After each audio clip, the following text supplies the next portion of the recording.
Sir ನಮಸ್ತೆ. AW channel ನೀವು ಒಂದು ಲೈಕ್ ಪಬ್ಲಿಕ್ ಒಪಿನಿಯನ್ ವೀಡಿಯೋಸ್ ಮಾಡೋದು. ಈ ನೀಟ್ ಎಕ್ಸಾಮ್ KSET ಎಕ್ಸಾಮ್ ಇದೆಯಲ್ಲ, ಅದು ಬಂದ್ಬಿಟ್ಟು ಏನು ಹೇಳೋದು ಯೂಸ್ಫುಲ್ ಎಕ್ಸಾಮ್ ಸರ್? ಬೇಕು, ನೀಟ್ ಬೇಕು. ಓಕೆ. ಅಂದರೆ ಕಾಂಪಿಟೇಷನ್ ಅಂದರೆ ಅವ್ರವ್ರ ಆಪರ್ಚುನಿಟಿ ತೋರಿಸ್ಕೊಳ್ಳೋಕೆ ಯೂಸ್ಫುಲ್ ಆಗಿರುತ್ತೆ. ಓಕೆ. ಅದು ಕಾಲೇಜ್ ಸ್ಕೂಲ್ಸಲ್ಲೂ ಆ ಥರ ಎಲ್ಲ ಎಕ್ಸಾಮ್ಸ್ ಎಲ್ಲ ಕಂಡಕ್ಟ್ ಮಾಡಿ ನೀವು ಒಳ್ಳೆ ಸ್ಟೂಡೆಂಟ್ನ ತಗೊಳ್ಳೋದು ಮತ್ತು ಆ ಥರ ಎಲ್ಲ ಇದೆಯಲ್ಲ. ಈಗಿರೋ ಕಾಂಪಿಟೇಷನ್ಗೆ ಕಟ್ ಆಫ್ ಅದು ಬೇಕೇ ಬೇಕು. ಓಕೆ. ಏನು ಯೂಸ್ ಬ್ರೋ ಅದರಿಂದ, ಲೈಕ್ ಎಕ್ಸಾಮ್ಸ್ ಬರೆಯೋದ್ರಿಂದ? ಎಕ್ಸಾಮ್ಸ್ ಬರೆಯೋದ್ರಿಂದ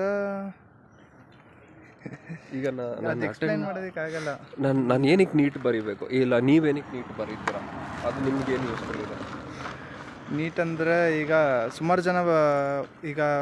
ಸುಮಾರು ಜನ ನೀಟ್ ಮೆಡಿಕಲ್ ಮಾಡಬೇಕು ಅಂತ ಇರ್ತಾರೆ, ಆದರೆ ಕಾಲೇಜಸ್ ನಮ್ಮಲ್ಲಿ ಕಮ್ಮಿ. ಓಕೆ. ಹಂಗಾಗಿ ತುಂಬ ಇಂಟ್ರೆಸ್ಟ್ ಇರೋರು ಓದ್ಬಿಟ್ಟು ಹೋಗ್ತಾರೆ. ಓಕೆ.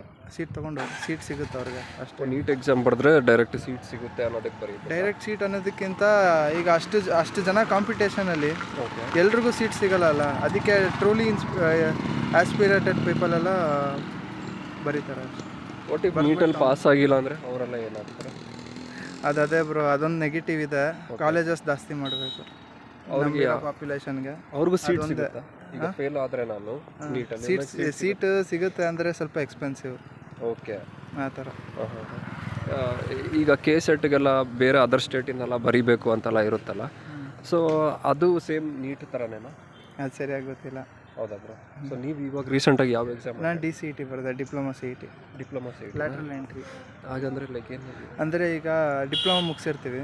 ಓಕೆ. ನಮಗೆ ಫರ್ದರ್ ಹೈಯರ್ ಸ್ಟಡೀಸ್ಗೆ ಹೋಗ್ಬೇಕಂದ್ರೆ ನಾವು ಎಂಜಿನಿಯರಿಂಗ್ ಸೆಕೆಂಡ್ ಇಯರಿಂದನೇ ಕಂಟಿನ್ಯೂ ಮಾಡ್ಬೋದು. ಓಕೆ.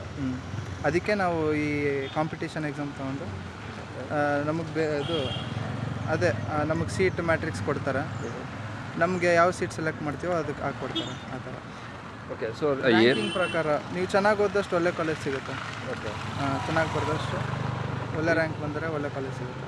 ಕಾಮರ್ಸ್ ಸ್ಟೂಡೆಂಟ್ ಅಂದರೆ ಕಾಮರ್ಸ್ ರಿಲೇಟೆಡ್ ಅನ್ನೇ ಇರುತ್ತಾ, ಇಲ್ಲ ಹೇಗೆ? ಕಾಮರ್ಸ್ ಅಲ್ಲ, ನಮ್ಮದು ಟೆಕ್ನಿಕಲ್. ಓಕೆ. ಈಗ ನೀವು ಟೆಕ್ನಿಕಲ್, ಸೊ ಎಕ್ಸಾಮ್ ಬಂದ್ಬಿಟ್ಟು ಹೇಗೆ ಕ್ವಶನ್ಸ್ ಎಲ್ಲ ಟೆಕ್ನಿಕಲ್ ಆಗೇ ಇರ್ತಾ, ಇಲ್ಲ ಟೆಕ್ನಿಕಲ್ ಟೆಕ್ನಿಕಲ್ ಆಗಿ? Completely technical. Okay sir. ಏನು ಹೇಳೋದು, ಹಾಗೆ ಡೈರೆಕ್ಟಾಗೆಲ್ಲ ಹೋಗಿ ಅಡ್ಮಿಷನ್ ಆಗೋಕ್ಕಾಗಲ್ಲ? ಆಗಲ್ಲ. ಹೌದಾ? ಎಕ್ಸಾಮ್ ಬರೀಲೇಬೇಕು. ಓಕೆ. ಇದರಿಂದ ಯೂಸ್ಫುಲ್ ಇದೆಯಾ? ಯೂಸ್ಫುಲ್ ಇದೆ, ಆ್ಯಕ್ಚುಲಿ ಯೂಸ್ಫುಲ್ ಇದೆ. ನಮ್ಗೆ ಅದೇ ಅನ್ಸೋದು.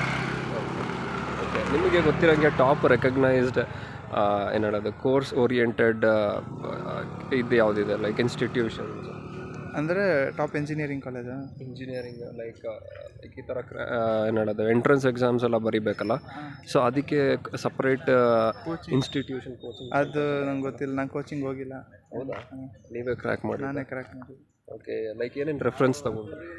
ರೆಫರೆನ್ಸ್ ನಮಗಿದ್ದು ನಮ್ಮ ಡಿಪ್ಲೊಮಾ ಸಿಲೆಬಸ್ ಅಷ್ಟೇ, ಅದ್ರ ಮೇಲೆ ಬಂದಿದ್ದು ಕ್ವೆಶನ್ಸು. ಓಕೆ. ಬರ್ದಾಯ್ತಾ ಎಕ್ಸಾಮ್? ಬರ್ದಾಯ್ತು. ರಿಸಲ್ಟ್ 864 ಬಂತು ರ್ಯಾಂಕಿಂಗು. ಸೊ ನೀವು ಕಾಲೇಜು ಸಿಗ್ತದೆ ಸೇಮ್? ನೀವು ಯಾವ ನಾನು ಏನು ಆಪ್ಷನ್ ಕೊಟ್ಟಿದ್ದೆ ಅದೇ ಸಿಗ್ತದೆ ನಮಗೆ. ಹೌದಾ sir? Okay. Thank you sir. Thank you. ಯಾವ ಚಾನಲ್?